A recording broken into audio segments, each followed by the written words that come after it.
Linda Facci of Facci Designs, and today I'm going to show you how to poke a hole in an egg. So you'll want to start with a room temperature egg because the insides of the eggs will just be a lot easier to remove. So my supplies here are an Exacto blade, a needle or something sharp to poke that hole, some toothpicks to break up the yolk, an emery board or a piece of sanding paper, and a Band-Aid if you don't have a piece of tape. So what you can do is actually sand the top and bottom to kind of thin out the shell. So you can just do that with some sandpaper or an emery board. Now you could put a piece of tape over the top to prevent it from breaking when you poke that hole in there. Let's break this off. Or even use the sticky part of a Band-Aid. So now my favorite way to poke a hole in an egg is with an Exacto blade.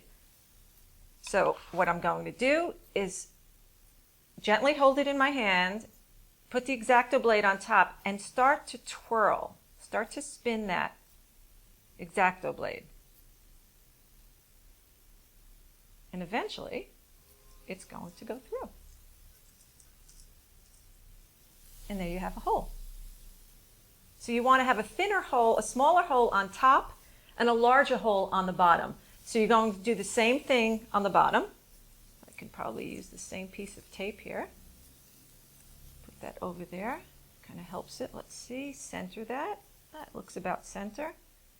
And I'm going to twirl my Exacto blade. Now again, you can do this with a pin, a push pin, but I found that this was the easiest way. Now you'll want to break up that yolk. You want to break up the membranes. So kind of break that egg up. You can kind of even shake it. Break that up. And now you're ready to remove the inside. You can use those little straws you find in coffee shops that I couldn't find today, or you can do it the old-fashioned way and blow right over a bowl, and the yolk and the egg will come out.